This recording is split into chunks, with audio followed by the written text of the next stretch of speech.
नमस्कार। आज की इस वीडियो में है सादत हसन मंटो की कहानी टोबा टेक सिंह।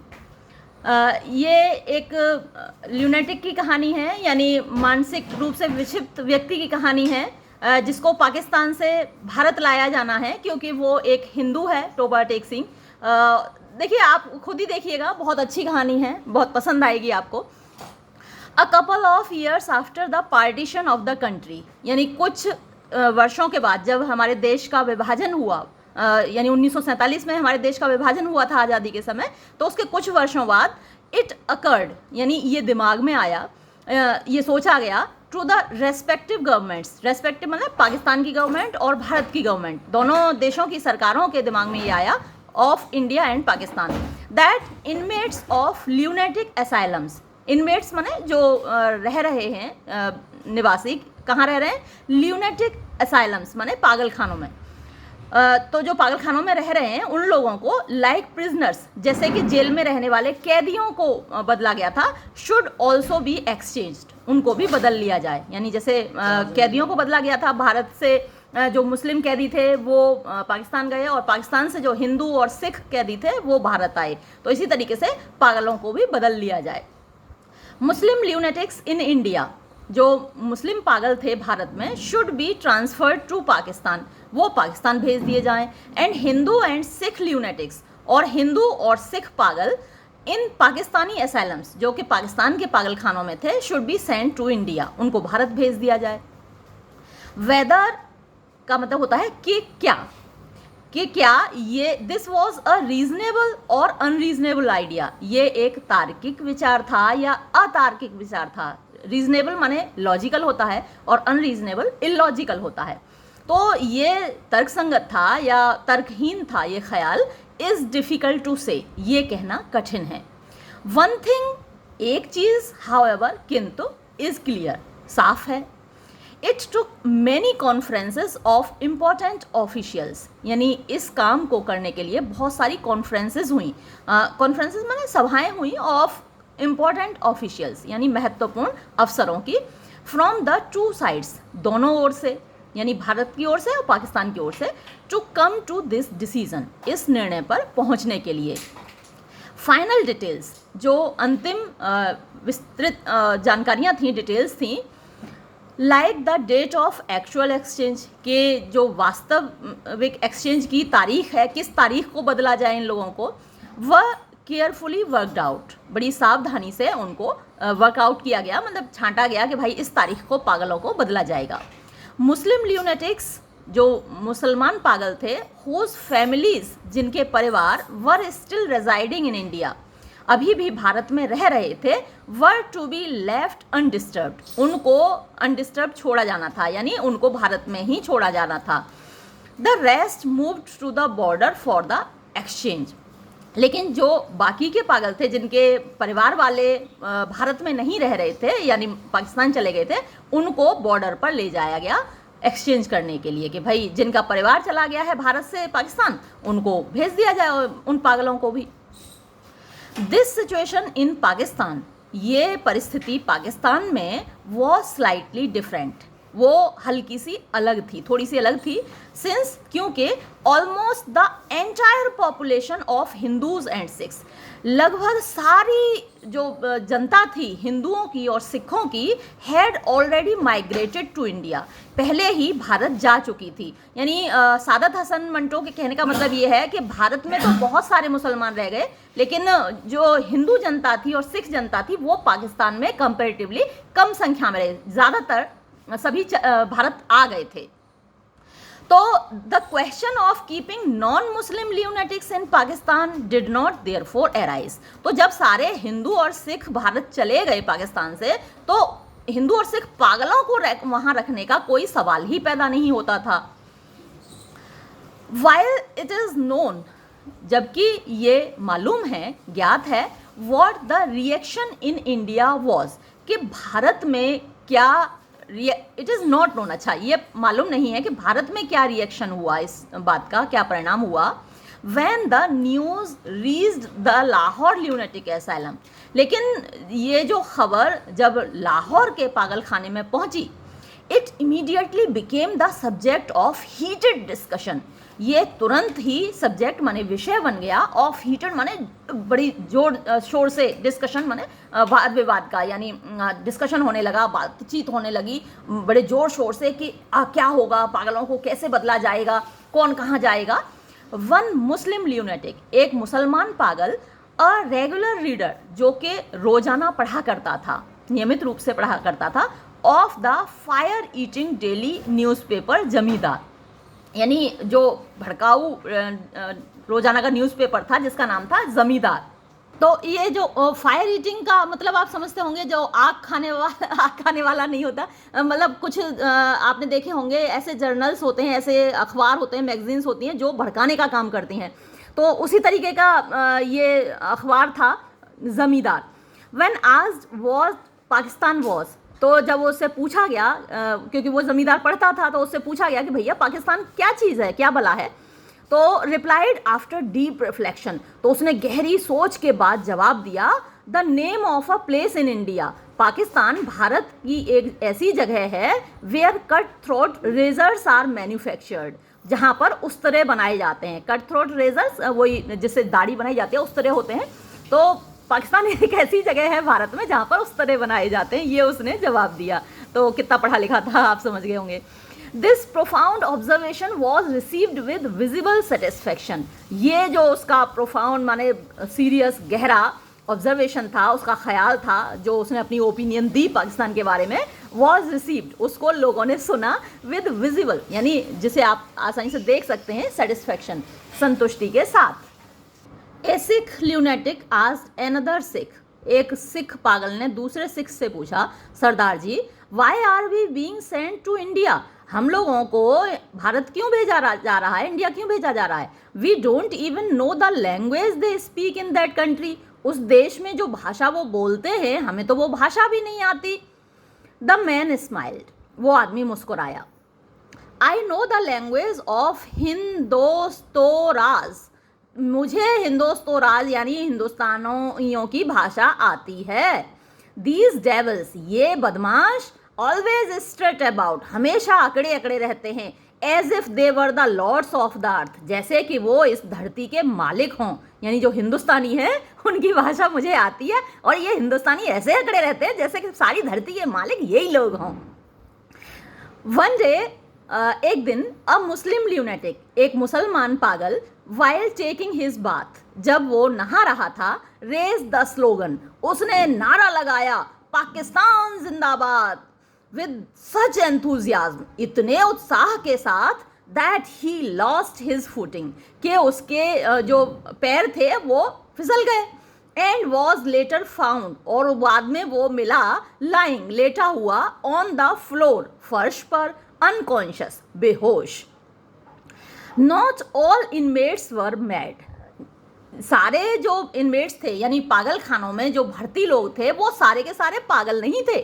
सम वर परफेक्टली नॉर्मल, कुछ तो एकदम ठीक थे, एक्सेप्ट, सिवाय इसके, दैट दे वर मर्डरर्स, कि वो लोग हत्यारे थे।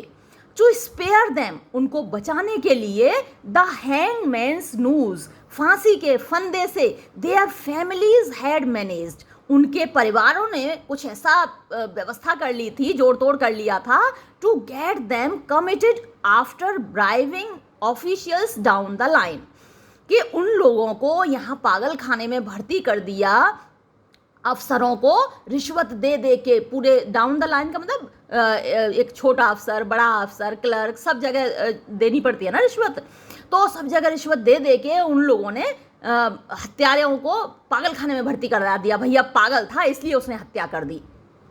दे प्रोबेबली हैड अ वेग आइडिया, उनको प्रोबेबली संभवतः हैड अ वेग आइडिया, एक धुंधला सा ख्याल था, why India was being divided, कि भारत को बांटा क्यों जा रहा है, एंड वॉट पाकिस्तान वॉज, और पाकिस्तान आखिर था क्या, ये बात उनको तो मालूम थी। But as for the present situation, लेकिन जहाँ तक वर्तमान परिस्थिति थी, दे वर इक्वली क्लूलेस, वो लोग इक्वली क्लूलेस यानी उनको भी कुछ नहीं मालूम था, बराबर तौर पर वो लोग भी अनजान थे। Newspapers were no help either. अब इस बात में अखबार भी कुछ मदद नहीं कर रहे थे ये जानकारी देने में। एंड द असाइलम गार्ड्स, और पागल खाने के जो रखवाले थे, वर इग्नोरेंट, वो भी अज्ञानी थे। इफ़ नॉट इलिटरेट, बेपढ़े लिखे तो नहीं थे, अनपढ़ तो नहीं थे, लेकिन ज्ञान उनको भी नहीं था कि हो क्या रहा है, कैसे हो रहा है, क्या क्या कैसे कैसे होगा। नॉर वॉज देयर एनीथिंग, और ना ही कोई ऐसी चीज़ थी टू बी लर्नड, जो सुनी जा सके, मालूम की जा सके, बाय ईव्सड्रॉपिंग। ईव्सड्रॉपिंग क्या होता है? छुपकर किसी की बात सुनना। तो छुपकर किसी की बात सुन के भी कुछ नहीं जाना जा सकता था ऑन देयर कन्वर्सेशंस, यानी उनकी जो बातचीत थी उसको अगर छुपकर भी सुना जाए तो भी कुछ नहीं पता चल रहा था। सम सेड, कुछ का कहना था, there was this man by the name Muhammad Ali Jinnah, कि भैया एक बंदा है जिसका नाम मोहम्मद अली जिन्ना है, और द कायदे आजम, या फिर उनका नाम कायदे आजम है, who had set up a separate country, जिन्होंने मतलब मोहम्मद अली जिन्ना ने क्या किया है कि उन्होंने सेटअप अ सेपरेट कंट्री, एक अलग देश बनाया है फॉर मुस्लिम्स, मुसलमानों के लिए, कॉल्ड पाकिस्तान, जिसको कि पाकिस्तान कहा जाएगा या पाकिस्तान कहा जाता है। As to where Pakistan was located, अब भैया ये पाकिस्तान लोकेटेड कहाँ था, कहाँ स्थित था? द इनमेट्स न्यू नथिंग, पागल खाने के अंदर रहने वाले लोगों को इस बारे में कुछ नहीं पता था कि पाकिस्तान आखिर बना कहाँ है कहाँ पे। दैट वॉज वाई, यही वजह थी, both the mad and the partially mad, कि दोनों ही लोग, जो कि पूरे पागल थे और आधे पागल थे, पार्शियली माने आंशिक रूप से थोड़े पागल थे, वर अनेबल, वो असमर्थ थे, टू डिसाइड, ये निश्चय करने में, whether they were now in India और इन पाकिस्तान, कि इस वक्त वो इंडिया में है या पाकिस्तान में है। If they were in India, अगर वो भारत में है, where on earth was Pakistan, तो इस धरती पर आखिर पाकिस्तान है कहाँ। And if they were in Pakistan, और अगर वो लोग पाकिस्तान में हैं, then how come that until only the other day it was India, तो फिर ये कैसे हुआ कि पिछले दिन तक, कल तक तो ये इंडिया था। वन इनमेट, एक पागल खाने के, एक पागल को, मतलब जो पागल खाने में रहने वाला व्यक्ति था उसको, had got so badly caught up in this India Pakistan, Pakistan India rigmarole that one day while sweeping the floor he dropped everything, climbed the nearest tree and installed himself on a branch, from which vantage point he spoke for 2 hours on the delicate problem of India and Pakistan। तो भैया क्या हुआ कि एक जो पागल था, had got so badly caught, इतनी बुरी तरीके से जकड़ गया, caught up in this India Pakistan, Pakistan India rigmarole, ये जो भारत पाकिस्तान का झमेला था, इस चक्कर में, दैट वन डे, कि एक दिन, while sweeping the floor, फर्श पर झाड़ू लगाते हुए, he dropped everything, उसने सब चीज़ें गिरा दी, climbed the nearest tree, और पास के पेड़ पर चढ़ गया, and installed himself, और अपने आप को बिठा लिया, यानी जाकर बैठ गया, on a branch, एक डाली पर, from which vantage point, उस ऊंची जगह से, he spoke for 2 hours, वो 2 घंटे तक बोला, on the delicate problem of India and Pakistan, Bharat Pakistan के नाजुक मसले पर वो 2 घंटे तकरीर करता रहा। ये वांटेज पॉइंट को आप सुविधाजनक स्थिति बोल सकते हैं, यानी जो उसके लिए कंफर्टेबल पोजीशन थी, तो वहाँ जाकर बैठ गया और 2 घंटे उसने तकरीर की। द गार्ड्स आस्क्ड हिम, जो गार्ड्स थे वहाँ पर रखवाले, उन्होंने उससे कहा टू गेट डाउन, नीचे उतरने को। इंस्टेड, तो बजाय नीचे उतरने के, he went a branch higher, वो एक और ऊंची डाली पे जाके बैठ गया। एंड व्हेन थ्रेटन, और जब उसको, अच्छा ये गड़बड़ है, हाँ, थ्रेटन, और जब उसको धमकी दी गई विद पनिशमेंट, कि बेटा तुझे दंड दिया जाएगा, सजा दी जाएगी, डिक्लेयर्ड, तो फिर उसने ये घोषणा की, I wish to live neither in India nor in Pakistan, भैया मुझे ना इंडिया में रहना है ना पाकिस्तान में रहना है, I wish to live in this tree, मुझे तो इसी पेड़ पे रहना है। When he was finally persuaded to come down, जब अंततः उसको मना लिया गया कि नीचे आने के लिए, he began embracing his Sikh and Hindu friends, तो उसने अपने सिख और हिंदू दोस्तों को गले लगाना शुरू किया। Tears running down his cheeks, उसके गालों से आंसू लुढ़कने लगे। फुली कन्विंस्ड, पूरी तरह उसे विश्वास था that they were about to leave him and go to India, कि वो सारे दोस्त उसको छोड़कर भारत जाने वाले थे। अ मुस्लिम रेडियो इंजीनियर, एक मुसलमान radio engineer who had an MSc degree, जिसके पास एक MSc मास्टर ऑफ साइंस होता है, तो मास्टर ऑफ साइंस की डिग्री थी उसके पास, and never mixed with anyone, और जो कभी किसी से घुलता मिलता नहीं था, given as he was to taking long walks by himself all day, और वो क्या था कि उसे आदत थी रोजाना लंबी दूरी तक टहला करता था अकेला। वॉज सो अफेक्टेड, वो इतना प्रभावित हुआ बाय द करेंट डिबेट, इस वक्त जो डिबेट चल रही थी, वाद विवाद चल रहा था, दैट वन डे, कि एक दिन, he took all his clothes off, उसने अपने सारे कपड़े उतार डाले, gave the bundle to one of the attendants, और वो गठरी एक अटेंडेंट को दी जो वहाँ पर सेवक हुआ करते थे, and ran into the garden stark naked, और वो बगीचे में एकदम नंगा चला गया। ए मुस्लिम ल्यूनेटिक, एक मुसलमान पागल, फ्रॉम यन्यूट का, who used to be one of the most devoted workers, जो कि एक बहुत समर्पित कार्यकर्ता हुआ करता था, ऑफ द ऑल इंडिया मुस्लिम लीग, ऑल इंडिया मुस्लिम लीग का, एंड ऑब्सेस्ड विद, और उसको मतलब भूत सवार था, पागलपन सवार था, किस चीज़ का? बेदिंग, नहाने का, हिमसेल्फ, अपने आप को नहलाने का, 15 और 16 टाइम्स, 15 या 16 मरतबा अ डे, एक दिन में। Had suddenly stop doing that, अचानक से उसने ऐसा करना बंद कर दिया, एंड अनाउंस्ड, और घोषणा की, his name was Mohammad Ali, कि मेरा नाम मोहम्मद अली है, दैट ही वॉज कायदे आज़म मोहम्मद अली जिन्ना, और मैं कायदे आज़म मोहम्मद अली जिन्ना हूँ। This had led a Sikh inmate to declare himself master Tara Singh. अब जब उसने अपने आप को कायदे आज़म मोहम्मद अली जिन्ना घोषित कर दिया, तो एक जो सिख पागल था उसने अपने आप को मास्टर तारा सिंह डिक्लेयर कर दिया, the leader of the Sikhs, जो कि सिखों के नेता थे। एप्रीहेंडिंग सीरियस कम्युनल ट्रबल, एप्रीहेंडिंग मतलब ऐसा आभास हुआ कि भैया बड़ा गंभीर सांप्रदायिक मामला हो जाएगा ये तो। The authorities declared them dangerous, तो जो अथॉरिटीज़ थे, वहाँ के जो अफसर लोग थे, उन अफसरान ने उनको ख़तरनाक घोषित कर दिया, and shut them up in separate cells, और उनको अलग अलग कोठरियों में बंद कर दिया। There was a young Hindu lawyer, एक युवा हिंदू वकील था, फ्रॉम लाहौर, लाहौर से, who had gone off his head after an unhappy love affair, जो कि who had gone off his head का मतलब जो पागल हो गया था, एक अनहैप्पी लव अफेयर था उसका, मतलब उसकी प्रेम कहानी में उसको धोखा मिला या उसका प्रेम संबंध टूट गया, इस वजह से वो पागल हो गया। When told that Amritsar was to become a part of India, जब उसको ये बताया गया कि अमृतसर भारत का हिस्सा बनने वाला है, he went into a depression, तो वो डिप्रेशन में चला गया, अवसाद में चला गया, because his beloved lived in Amritsar, क्योंकि उसकी महबूबा अमृतसर में रहती थी। Something he had not forgotten even in his madness, ये एक ऐसी बात थी जो वो अपने पागलपन में भी नहीं भूला था, यानी पागल हो गया, सब कुछ भूल गया, लेकिन ये नहीं भूला कि उसकी महबूबा अमृतसर में रहती थी।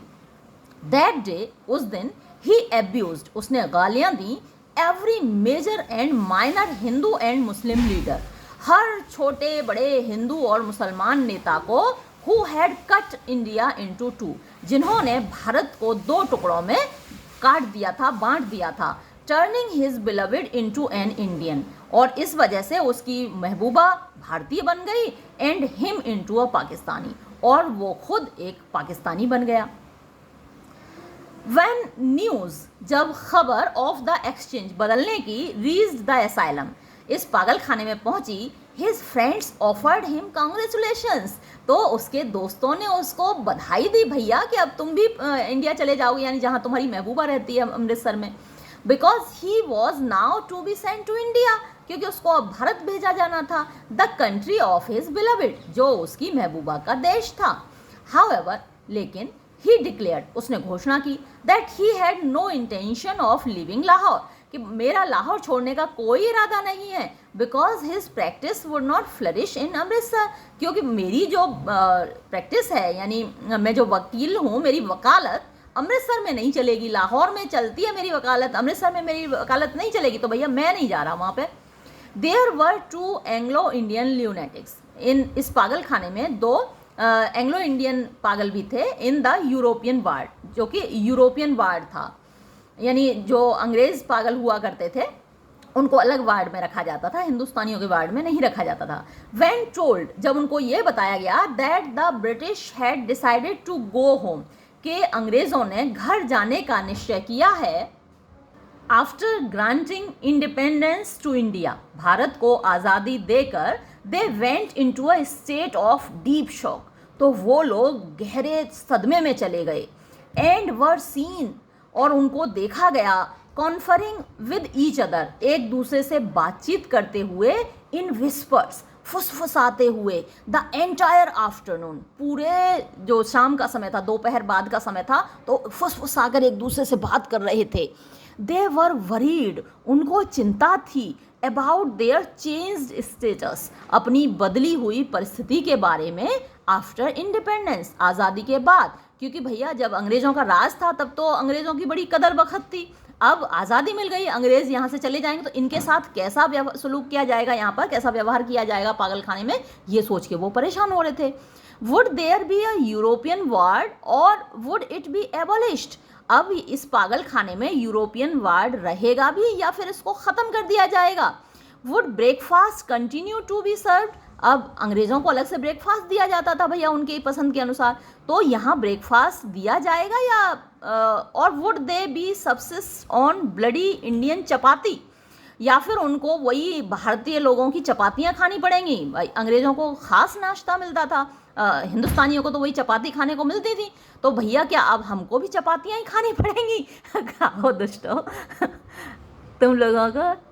चलो, देयर वॉज अनदर इनमेट, एक और पागल था, अ सिख, जो कि एक सिख था, who had been confined for the last 15 years, जो कि यहाँ पिछले 15 सालों से बंद था।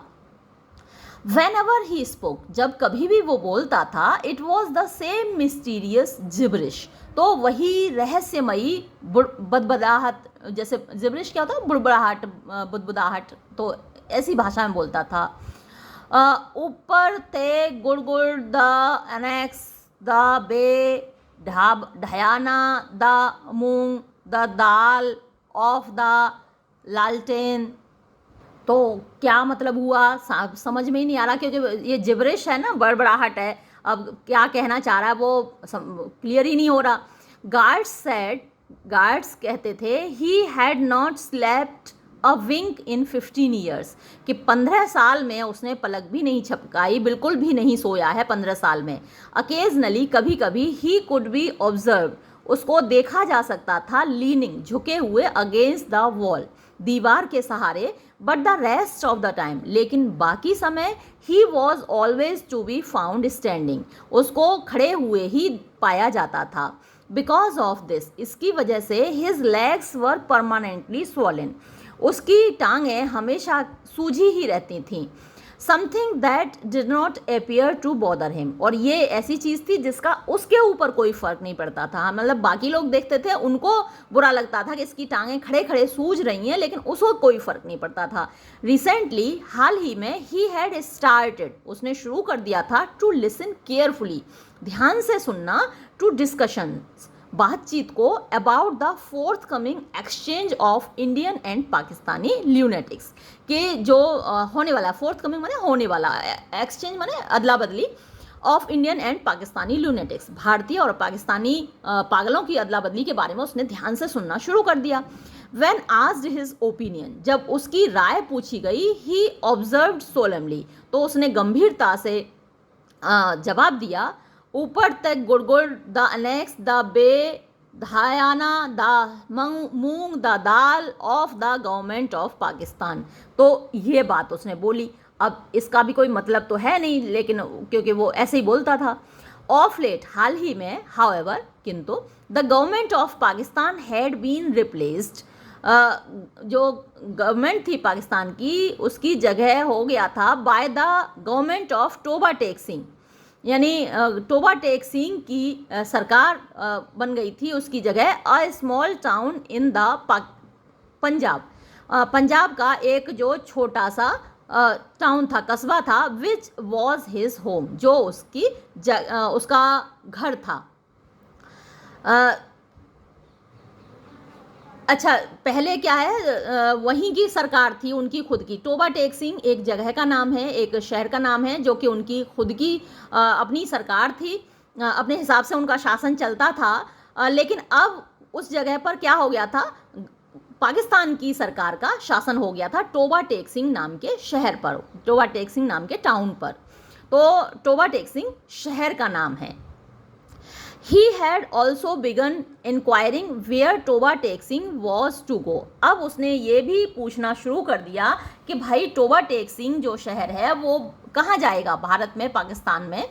However, किंतु nobody was quite sure, किसी को भी पक्का नहीं यकीन था, whether it was in India और पाकिस्तान, कि ये जो शहर था वो भारत में था या पाकिस्तान में था। टोबा टेक सिंह जो शहर था कहाँ था इस वक्त, भारत में था या पाकिस्तान था, वो ये सवाल पूछा करता था, लेकिन किसी को भी पता नहीं था। Those who had tried to solve this mystery, जिन लोगों ने इस राज को हल करने की कोशिश की, हैड बिकम अटरली कंफ्यूज्ड, वो पूरी तरीके से परेशान हो गए। व्हेन टोल्ड, जब उनको ये बताया गया, दैट सियालकोट, कि Sialkot which use to be in India, जो भारत में हुआ करता था, वॉज नाउ इन पाकिस्तान, वो अब पाकिस्तान का हिस्सा हो गया है। इट वॉज नोबडीज गैस, किसी को भी अंदाज़ा नहीं था, what was going to happen to Lahore, कि लाहौर के साथ क्या होने वाला है, which was currently in Pakistan, जो इस वक्त पाकिस्तान में था, but could slide into India any moment, लेकिन किसी भी पल भारत में सरक के जा सकता था। इट वॉज ऑल्सो पॉसिबल, ये भी संभव था, दैट द एंटायर सब कंटिनेंट ऑफ इंडिया, कि भारत का पूरा उपमहाद्वीप माइट बिकम पाकिस्तान, वो पूरा पाकिस्तान बन जाए। एंड हु कुड से, और कौन कह सकता है, if both India and Pakistan might not entirely vanish from the map of the world one day, कि भारत और पाकिस्तान नाम के दोनों देश पूरी तरीके से दुनिया के नक्शे से गायब ही ना हो जाए एक दिन। द ओल्ड मैन्स हेयर, उस बूढ़े आदमी के बाल, वॉज ऑलमोस्ट गॉन, लगभग झड़ गए थे। And what little was left, और जो थोड़े बहुत बचे थे, had become a part of the beard, वो उसकी दाढ़ी का हिस्सा बन गए थे। गिविंग हिम अ स्ट्रेंज, और इससे बड़ा अजीब सा, इवन फ्राइडनिंग, यहाँ तक कि डराने वाला अपीयरेंस, उसकी शक्ल दिखाई देती थी, डरावनी सी शक्ल दिखाई देती थी। However, लेकिन he was a harmless fellow, वो बिल्कुल मासूम बंदा था, यानी उससे कोई नुकसान नहीं पहुंच सकता था। And had never been known to get into fights, और कभी नहीं वो लड़ता था, यानी किसी को नहीं ज्ञात था कि कभी वो लड़ा भी था। ओल्डर अटेंडेंट्स, जो पुराने सेवक थे, एट द असाइलम, उस पागल खाने में, सैड, वो कहा करते थे, दैट कि he was a fairly prosperous landlord, कि वो एक अच्छा खासा समृद्ध जमींदार था, फ्रॉम टोबा टेक सिंह, टोबा टेक सिंह गांव का या शहर का, कस्बे का, who had quite suddenly gone mad, जो कि एकदम अचानक से पागल हो गया था। His family had brought him in, उसका परिवार यहाँ उसको लेकर आया था पागल खाने में। Bound and fettered, बंधा हुआ और जंजीरों में जकड़ा हुआ। That was 15 years ago, और ये हुआ था 15 साल पहले। Once a month, महीने में एक बार, he used to have visitors, उससे लोग मिलने आते थे। But since the start of communal troubles in the Punjab, लेकिन जब से पंजाब में सांप्रदायिक दंगे या परेशानियां शुरू हुई, यानी लड़ाई हिंदू मुसलमानों में शुरू हो गई, दे हैड स्टॉप्ड कमिंग, तो उसके परिवार वालों ने आना बंद कर दिया। His real name was Bishan Singh, उसका वास्तविक नाम बिशन सिंह था। ये याद रखिएगा, मल्टीपल चॉइस क्वेश्चंस में जरूर पूछा जाएगा कि टोबा टेक सिंह का असली नाम क्या था। बिशन सिंह था। But everybody called him Toba Tek Singh, लेकिन हर कोई उसको टोबा टेक सिंह बोलता था। He lived in a kind of limbo, तो वो एक प्रकार के लिम्बो में रहता था। का मतलब लिम्बो वैसे एक क्रिश्चियन बिलीफ है कि जो बच्चे बैप्टाइज होने से पहले क्रिश्चियनिटी में जो बच्चे पैदा होते हैं उनका बैप्टाइजमेंट होता है, यानी उनका नामकरण होता है उनको, और उनको क्रिश्चियनिटी में लाया जाता है, क्योंकि पैदा होता है बच्चा तो किसी रिलीजन का नहीं होता वो, तो एक तरीके से उसको क्रिश्चियन बनाया जाता है। क्राइस्टनिंग सेरेमनी आप कह सकते हैं उसको। तो कुछ बच्चे ऐसे होते हैं जो इस क्राइस्टनिंग सेरेमनी या फिर बैप्टाइजमेंट से पहले उनकी मृत्यु हो जाती है। तो ये रोमन कैथोलिक बिलीफ है कि उन बच्चों को वो उनकी जो आत्माएं हैं जाकर लिम्बो में रहती हैं। लिम्बो एक ऐसी जगह है जो हेवन और हेल, यानी दोजख और जन्नत के बीच में है, स्वर्ग नरक के बीच में है। यहाँ पर भगवान की कृपा उनको नहीं मिलती, ईश्वर की कृपा नहीं मिलती, क्योंकि उनका बैप्टाइजमेंट नहीं हुआ है। और लेकिन उनको टॉर्चर भी नहीं किया जा सकता जैसे हेल में किया जाता है, नर्क में आत्माओं को जो टॉर्चर किया जाता है, तो इन बच्चों की आत्माओं को टॉर्चर भी नहीं किया जाता। तो ये तो हुआ लिम्बो का जो माइथोलॉजिकल डिस्क्रिप्शन है। अब यहाँ टोबा टेक सिंह एक प्रकार के लिम्बो में रहता था, मतलब एक सस्पेंडेड पोजीशन में रहता था कि जहाँ आपको कुछ भी क्लियर नहीं होता, क्या है, क्या होना है, क्या नहीं होना है। तो इस तरीके की कन्फ्यूज़न की स्थिति में रहता था। हैविंग नो आइडिया, उसको कोई ख्याल नहीं होता था what day of the week it was, कि इस वक्त सप्ताह का कौन सा दिन है, सोमवार है, मंगलवार है, शुक्रवार है, तो और मंथ या फिर कौन सा महीना चल रहा है ये भी उसको पता नहीं होता था। और how many years had pass since his confinement, और वो जब से यहाँ आया है, यहाँ आकर इस पागल खाने में कैद हुआ है, तब से कितने साल बीत गए ये भी उसको नहीं मालूम होता था। हाउएवर, लेकिन he had developed a sixth sense, उसकी एक छठी इंद्री डेवलप हो गई थी about the day of the visit, यानी एक ऐसे दिन के बारे में कि उससे कोई मिलने आएगा। When he used to bathe himself, जब वो अपने आप को नहलाता था। सोप हिज बॉडी, अपने शरीर पर साबुन लगाता था। Oil and comb his hair, अपने बालों में तेल डालता था, कंघी करता था। And put on clean clothes, और साफ कपड़े पहनता था कि भैया आज मुझसे कोई मिलने आएगा। He never said a word, वो एक शब्द भी नहीं बोलता था ड्यूरिंग दीज मीटिंग्स, इन मुलाकातों के दौरान, एक्सेप्ट अकेजनल आउटबर्स्ट, सिवाय कभी कभी ये चिल्लाने के, ऊपर द गुड गुड, द एनेक्स, द बे, धयाना, the moong, the dal of the लालटेन। तो यही बस बोलता था, वो चिल्लाता था इसी सेंटेंस को, और कुछ नहीं बोलता था। When he was first confined, जब उसको पहले यहाँ कैद किया गया, he had left an infant daughter behind, तो उसकी एक छोटी बच्ची थी, बेटी थी, जो वो पीछे छोड़कर आया था। Now a pretty young girl of 15, अब वो एक खूबसूरत लड़की थी 15 साल की। She would come occasionally, वो कभी कभी आया करती थी। And sit in front of him, और उसके सामने बैठ जाया करती थी। With tears rolling down her cheeks, उसकी आंखों से आंसू, उसके गालों से आंसू लुढ़क रहे होते थे। In the strange world that he inhabited, hers was just another face, तो जिस स्ट्रेंज वर्ल्ड में, जिस अजीब दुनिया में वो रहा करता था, इनहेबिट माने रहना, वो रहा करता था, हर्स उसका, वॉज जस्ट अनदर फेस, एक और चेहरा था। Since the start of this India Pakistan caboodle, वैसे तो कैबूडल का मतलब होता है किसी बहुत सारी चीज़ों का कलेक्शन, तो यहाँ पर आप कह सकते हैं भारत पाकिस्तान का ये झमेला जो शुरू हुआ था। He had got into the habit of asking, तो उसको आदत पड़ गई थी पूछने की, किससे, फेलो इनमेट्स, अपने साथी पागलों से, where exactly Toba Tek Singh was, कि टोबा टेक सिंह कहाँ था, यानी भारत में था, पाकिस्तान में था, कहाँ था टोबा टेक सिंह, है कहाँ। Without receiving a satisfactory answer, बिना प्राप्त किए उसको एक संतोषजनक जवाब मिलता नहीं था, बिकॉज नोबडी न्यू, क्योंकि किसी को पता ही नहीं था कि टोबा टेक सिंह है कहाँ। The visits had also suddenly stopped, तो उससे जो मिलने वाले लोग थे वो विजिट्स भी एकदम से ख़त्म हो गई, बंद हो गई, जो लोग उससे मिलने आते थे। ही वॉज इंक्रीजिंगली रेस्टलेस, तो वो लगातार और बेचैन होता जा रहा था, उसकी बेचैनी बढ़ती जा रही थी। बट मोर देन दैट, लेकिन इससे भी ज़्यादा क्यूरियस, वो और ज़्यादा उत्सुक होता जा रहा था, क्यूरियस होता जा रहा था ये जानने के लिए कि टोबा टेक सिंह आखिर है कहाँ। द सिक्स्थ सेंस, जो छठी इंद्री, which use to alert him, जो उसको सचेत कर दिया करती थी, to the day of the visit, यानी मिलने वाले दिन के बारे में, हैड ऑल्सो एट्रोफीड, मतलब वो छठी इंद्री ने भी काम करना बंद कर दिया, यानी कि वो डिक्लाइन हो गई, उसकी छठी इंद्री धीरे धीरे उसकी जो ताकत थी वो ख़त्म हो गई।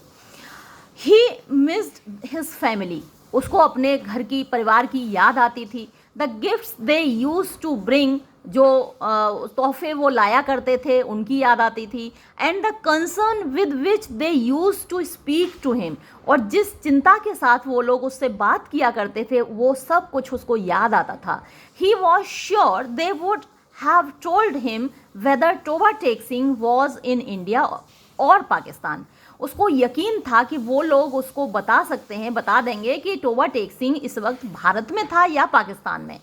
He also had a feeling, उसको ऐसी फीलिंग भी आती थी, ऐसा ख्याल भी आता था, that they came from Toba Tek Singh, कि वो टोबा टेक सिंह से आते थे, where he used to have his home, जहाँ उसका घर हुआ करता था।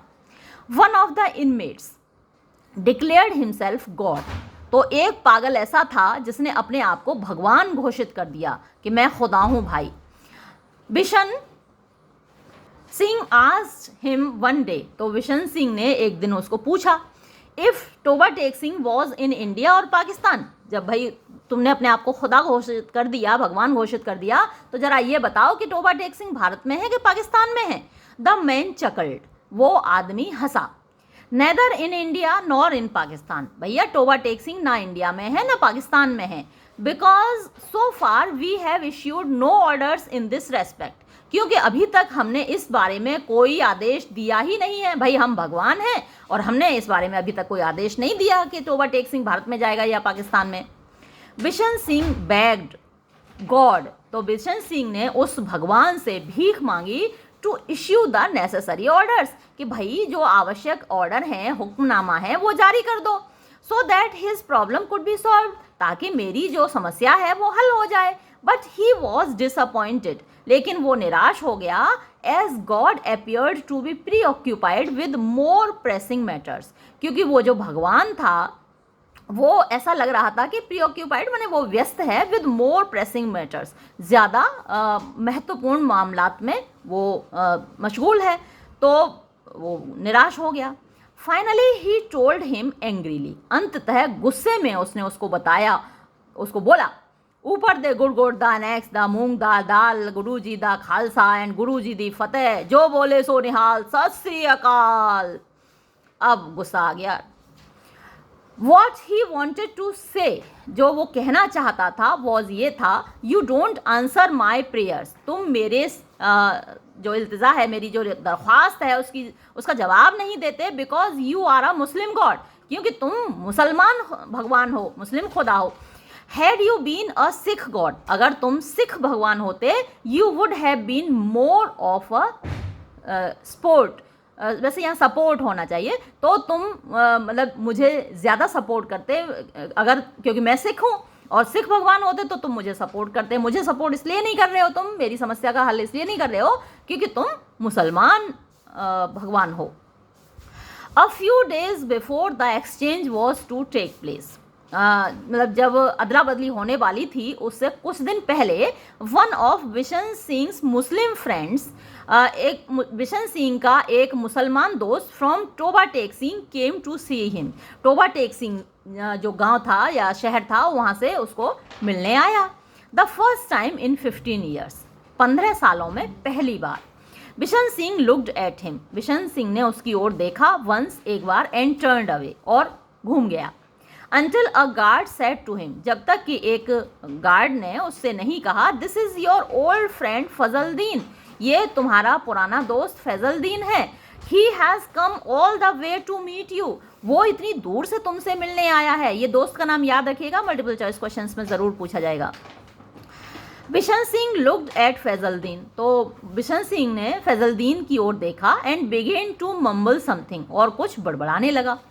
फैजलदीन प्लेस्ड हिज हैंड, फैजलदीन ने अपना हाथ रखा ऑन हिज फ्रेंड्स शोल्डर, अपने दोस्त के कंधे पर, एंड सैड, और बोला, I have been meaning to come for some time to bring you news, मेरा इरादा था काफ़ी समय से तुमसे आकर मिलने का और तुम्हें खबर देने का। All your family is well, तुम्हारा पूरा परिवार ठीक ठाक है, and has gone to India safely, और सुरक्षित तरीके से पूरी हिफाजत के साथ वो भारत चला गया है। I did what I could to help, तुम्हारे परिवार की मदद करने के लिए मैं जो कुछ भी कर सकता था वो मैंने किया।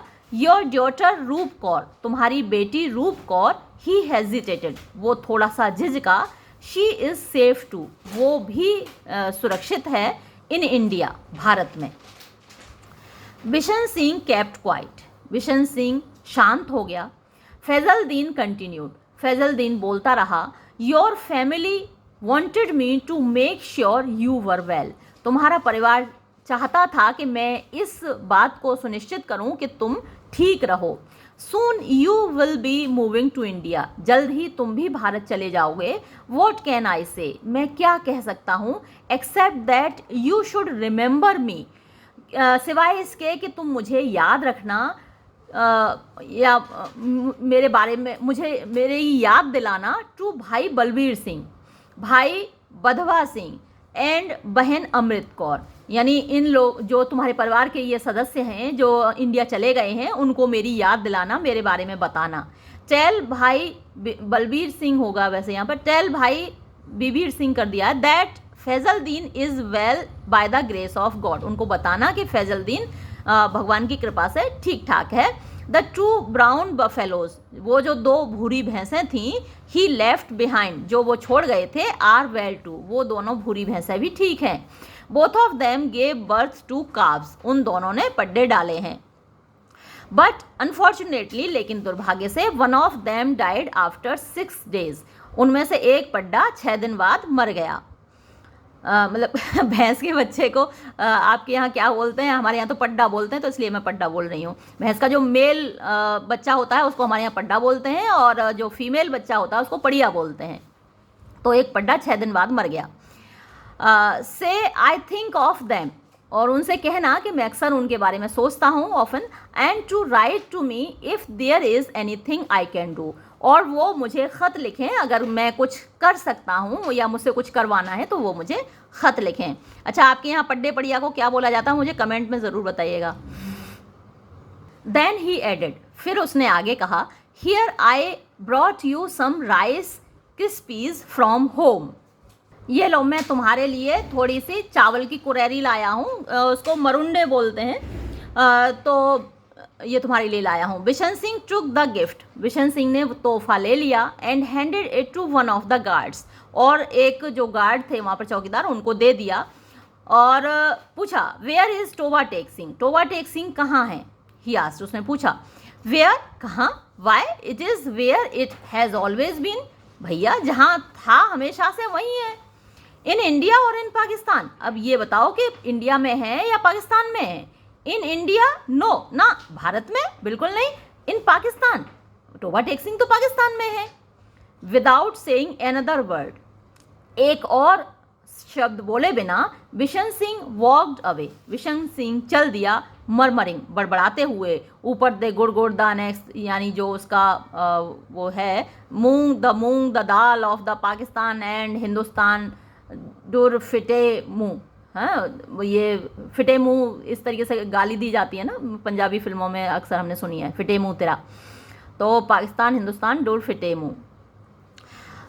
मीनवाइल, इस बीच एक्सचेंज अरेंजमेंट्स वर रैपिडली गेटिंग फाइनलाइज्ड, अदला बदली की जो व्यवस्था थी वो तेज़ी से की जा रही थी, फाइनल की जा रही थी, उसको अंतिम रूप दिया जा रहा था। लिस्ट्स ऑफ ल्यूनेटिक्स, पागलों की जो लिस्ट थी फ्रॉम द टू साइड्स, दोनों ओर से, यानी भारत की ओर से पाकिस्तान की ओर से, हैड बीन एक्सचेंज, वो लिस्ट की अदला बदली हो चुकी थी बिटवीन द गवर्नमेंट्स, सरकारों के बीच में, and the date of transfer fixed, और अदला बदली की तारीख तय हो गई। On a cold winter evening, एक ठंडी जाड़े की शाम को, buses full of Hindu and Sikh lunatics, buses जो कि हिंदू और सिख पागलों से भरी हुई थी, accompanied by armed police and officials, जिनके साथ में हथियारबंद पुलिस और अफसरान थे, बिगेन मूविंग, वो बसें चलने लगीं out of the Lahore asylum, Lahore के पागल खाने से, टुवर्ड्स बाघा बॉर्डर की तरफ, जो कि भारत का हिस्सा है, the dividing line between India and Pakistan, जो कि भारत और पाकिस्तान को बांटने वाली रेखा है। Senior officials from the two sides, जो सीनियर अफसर थे दोनों ओर से, in charge of exchange arrangements, जिनको के अदला बदली की व्यवस्था करनी थी, जिसका चार्ज उनके पास था, मेट, वो लोग मिले। साइंड डॉक्यूमेंट्स, उन्होंने कागजात पर हस्ताक्षर किए, दस्तखत किए, एंड ट्रांसफ़र गॉट अंडरवे, और अदला बदली शुरू हो गई। It was quite a job getting the men out of the buses and handing them over to officials. अब भैया पागलों को उन बसों से उतारना और अफसरान को सौंपना, ये बड़ा मुश्किल का काम था, अच्छा खासा काम था। Some just refused to leave, कुछ पागल तो ऐसे थे जो बस में से उतरना ही नहीं चाहते थे। Those who were persuaded to do so, और कुछ पागल जिनको मना लिया गया जाने के लिए, began to run, वो दौड़ना शुरू कर देते थे, pell mell in every direction. Pell mell का मतलब होता है तितर बितर, यानी हर दिशा में इधर उधर बिखर जाते थे, कोई कहीं भाग रहा है, कोई कहीं भाग रहा है। सम वर स्टार्क नेकेड, कुछ तो पागल ऐसे थे जिन्होंने अपने कपड़े उतार फेंके थे, एकदम नंग धड़ंग थे। All efforts to get them to cover themselves had failed, सारी कोशिशें जो की गई उनको कपड़े पहनाने की, वो असफल हुई। Because they couldn't be kept from tearing of their garments, क्योंकि उनको अपने कपड़े फाड़ने से नहीं रोका जा सकता था, पागल हो जाते हैं, कपड़े फाड़ डालते हैं। सम वर शाउटिंग एब्यूज और सिंगिंग, कुछ ऐसे थे जो गालियां बक रहे थे, या कुछ ऐसे थे जो गा रहे थे। अदर्स वर वीपिंग बिटरली, कुछ ऐसे थे जो फूट फूट कर रो रहे थे। मैनी फाइट्स ब्रोक आउट्स, बहुत सारी लड़ाइयाँ झगड़े हुए भैया। इन शॉर्ट, संक्षेप में कहें तो, कंप्लीट कंफ्यूजन प्रिवेल्ड, पूरी तरीके से अफरा तफरी मच गई। फीमेल ल्यूनेटिक्स, जो और पागल औरतें थीं, वर ऑल्सो बीइंग एक्सचेंज्ड, उनकी भी अदला बदली हो रही थी। दे वर इवन नोइजियर, वो और भी ज़्यादा शोर मचा रही थीं। इट वॉज बिटरली कोल्ड, बहुत कड़ाके की ठंड थी। मोस्ट ऑफ द इनमेट्स, ज़्यादातर पागल, appeared to be dead set against the entire operation, वो जैसे डेड सेट का मतलब पूरी तरीके से अड़े हुए थे, अगेंस्ट, खिलाफ। द एंटायर ऑपरेशन, ये जो पूरा प्रक्रिया थी अदला बदली की, इसके बिल्कुल सख्त खिलाफ थे, अड़े हुए थे। दे सिंपली कुड नॉट अंडरस्टैंड, उनको तो एकदम से समझ में ही नहीं आ रहा था, why they were being forcibly removed, कि उन्हें ज़बरदस्ती क्यों हटाया जा रहा है। थ्रोन इनटू बसेस, ज़बरदस्ती बसों में ठूंसा जा रहा है। And driven to this strange place, और ये अजीब सी जगह पर लाया जा रहा है। देयर वर स्लोगन्स, वहाँ पर नारे लग रहे थे, पाकिस्तान जिंदाबाद एंड पाकिस्तान मुर्दाबाद, दोनों ही नारे लग रहे थे। फॉलोड बाय फाइट्स, लड़ाइयाँ हो रही थी, है ना। तो जो मुस्लिम थे पागल, वो पाकिस्तान जिंदाबाद के नारे लगा रहे थे, जो हिंदू रहे होंगे वो पाकिस्तान मुर्दाबाद के नारे लगा रहे होंगे। तो इस तरीके के नारे वहाँ पर लग रहे थे और लड़ाई झगड़ा दे दनादन हो रहा था। When Bishan Singh was brought out, जब बिशन सिंह को बाहर निकाला गया, and asked to give his name, और उसका नाम पूछा गया, so that he could be recorded in the register, ताकि इट कुड बी रिकॉर्डेड, ताकि उस नाम को रजिस्टर में लिखा जा सके। He asked the official behind the desk, तो मेज के पीछे बैठे हुए अफसर से उसने पूछा, वेयर इज टोबा टेक सिंह, टोबा टेक सिंह कहाँ है, इन इंडिया और पाकिस्तान, भारत में है या पाकिस्तान में। तो उसने कहा Pakistan. He answered with a vulgar laugh. बड़ी भौंडी सी हंसते हुए उस अफसर ने जवाब दिया कि वो पाकिस्तान में है। Bishan Singh tried to run. अब जब बिशन सिंह को यह पता चला कि टोबा टेक सिंह पाकिस्तान में है तो उसने भागने की कोशिश की, बट वॉज ओवर पावर्ड, लेकिन उसको पकड़ लिया गया बाय द पाकिस्तानी गार्ड्स के द्वारा, who tried to push him, जिन्होंने उसको धक्का देने की कोशिश की across the dividing line towards India, जो विभाजन रेखा थी भारत की ओर, उसके भारत की ओर धकेलने की, यानी बाघा बॉर्डर की तरफ धकेलने की कोशिश की। However, he wouldn't move, लेकिन वो टस से मस नहीं हुआ। दिस इज टोबा टेक सिंह, ये टोबा टेक सिंह है, यानी जहां मैं खड़ा हूं ये टोबा टेक सिंह है। ही अनाउंस्ड, उसने घोषणा की। ऊपर द गुड द एनेक्स द ध्याना मूंग द दाल टोबा टेक सिंह एंड पाकिस्तान। तो ये टोबा टेक सिंह है, पाकिस्तान है, मतलब मैं यहीं रहूंगा, टोबा टेक सिंह को छोड़ के नहीं जाऊंगा। मैनी एफर्ट्स वर मेड, बहुत सारी कोशिशें की गई टू एक्सप्लेन टू हिम, उसको समझाने की, that Toba Tek Singh had already been move to India, कि टोबा टेक सिंह पहले ही भारत में चला गया है, और वुड बी मूव्ड इमीडिएटली, और अगर नहीं गया है तो जल्दी ही उसको भारत में भेज देंगे। But it had no effect on Bishan Singh, लेकिन बिशन सिंह के ऊपर इसका कोई असर नहीं पड़ा। The guards even tried force, जो वहाँ पर गार्ड्स थे उन्होंने और दम लगाने की कोशिश की, जोर ज़बरदस्ती करने की कोशिश की, बट सून गेव अप, लेकिन जल्दी ही वो लोग थक गए। देयर ही स्टूड, वहाँ वो खड़ा हुआ था, इन नो मैंस लैंड, जिस पर कोई किसी का अधिकार नहीं है, ऑन हिज स्वॉलन लेग्स, अपनी सूजी हुई टांगों को लेकर, लाइक अ कॉलोसस की तरह। ये कॉलोसस क्या है? ये एक स्टैच्यू है, यूनानी जो सूर्य देवता है हीलियोस, उसकी मूर्ति है, और रोड्स जो कि एक यूनानी आइलैंड है, द्वीप है, उस द्वीप पर ये बनाई गई है मूर्ति। बहुत विशाल मूर्ति है, जो मतलब भाई मूर्ति है और वो भी इतनी विशाल, तो जाहिर सी बात है उसको हिलाया नहीं जा सकता। तो उसी कॉलोसस की तरह टोबा टेक सिंह वहाँ पर खड़ा हुआ था अपनी सूजी हुई टांगों के साथ। Since he was a harmless old man, अब क्योंकि भैया वो मासूम सा एक बुजुर्ग था, बूढ़ा आदमी था, no further attempt was made, आगे और कोई कोशिश नहीं की गई, टू पुश हिम, उसको धक्का देने की, इनटू इंडिया, भारत की ओर। He was allowed to stand, उसको खड़े रहने दिया गया, वेयर ही वॉन्टेड, जहाँ वो खड़े रहना चाहता था, वाइल द एक्सचेंज कंटिन्यूड, जबकि अदला बदली जारी रही, बाकी पागलों को भेजना जारी रहा। द नाइट वोर ऑन, अब रात आ गई, और आप जानते हैं कड़ाके की सर्दी है जब ये अदला बदली हो रही है।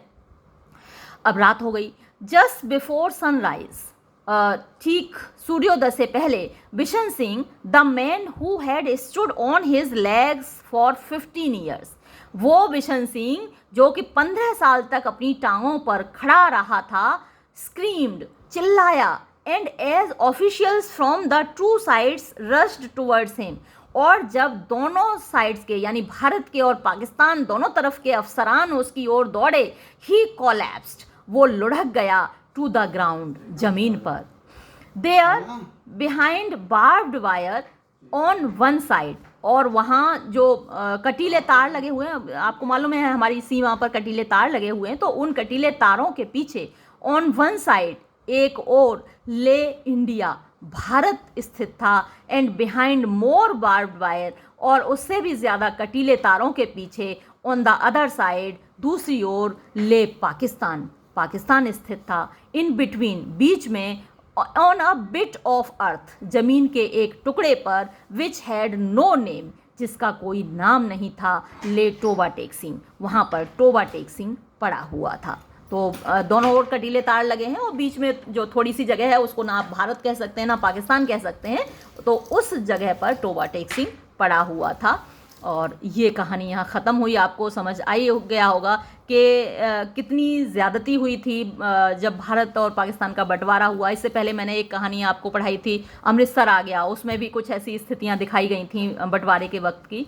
तो ऐसी बहुत सारी कहानियाँ हैं उस पीरियड की, बंटवारे के पीरियड की, जो हमारी आंखों में आंसू ला देती हैं। लोगों के साथ कितनी ज़्यादती हुई। जो बंटवारा किया वो तो सरकारों ने किया, लोग इधर भी प्रधानमंत्री बन गए, उधर भी प्रधानमंत्री बन गए, उधर भी सत्ता का सुख भोगा उन्होंने, इधर भी सत्ता का सुख भोगा, लेकिन जो परेशानियां हुई, जो दुर्दशा हुई, वो आम जनता की हुई। आम जनता ने क्या क्या झेला, उसकी कहानियाँ आज भी कानों में गूंजती हैं। हम लोग पढ़ते हैं तो उसको महसूस कर पाते हैं। हालांकि हम तो सिर्फ कहानियाँ पढ़ते हैं, उन लोगों ने जो झेला वो हमारे लिए महसूस करना असंभव है, उसको जान पाना असंभव है। लेकिन हम उस पीरियड को याद तो कर ही सकते हैं इन कहानियों के माध्यम से। चलिए, ये वीडियो मैं यहीं समाप्त करती हूँ। धन्यवाद।